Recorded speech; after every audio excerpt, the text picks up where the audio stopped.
Hi friends, నేను దేవరకొండ రెడ్డమ్మ.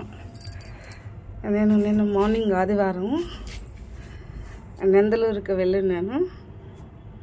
అట్లా వస్తూ బోయినపల్లి దగ్గర తాళపాక అన్నమయ్య విగ్రహం దగ్గరికి వెళ్ళాను. కానీ మాకు దగ్గరలో ఉన్నా కానీ నేను ఎప్పుడు పోలేదు అక్కడికి. నిన్న ఆదివారం పొద్దున్నే చూద్దాము ఎట్లుండదో అని మా శివాతో బండిలో వెళ్ళినా. చాలా బాగుంది అన్నమయ్య టెంపుల్. అక్కడ చాలా అంత పార్కు ఎంత బాగుంది చూడంతా, లొకేషన్ అంతా చాలా బాగుండదు. నేను ఫస్ట్ టైం ఇదే పోవడం. అంటే మాకు రాజంపేటలో దగ్గర ఉన్నా కానీ నేను ఎప్పుడు పోలే అక్కడికి. నిన్న ఆదివారం రోజు పొద్దున్నే 7 గంటలప్పుడు పోయినా.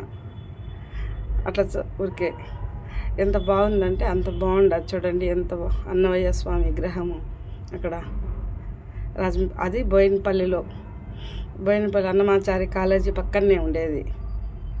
మా శివ నేను ఇద్దరం వెళ్ళినాం అక్కడికి. మళ్ళీ మా శివాను చూద్దాం రా శివ, తొడుకొంబో శివ అంటే పాత అని చెప్పి తీసుకువెళ్ళినాడు నన్ను.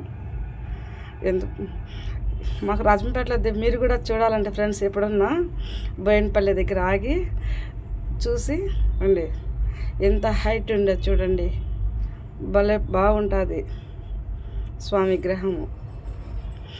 ఆ పక్క ఉండేదంతా కాలేజీ. అది ఇటు పక్క కూడా ఇట్లా ముందుకు వచ్చామంటే గుడి కూడా ఉండదు చూడండి, టెంపుల్ ఇటు పక్క ఉండదు. వెంకటేశ్వర స్వామి టెంపుల్ బాగుంది. అంతా ఒక 20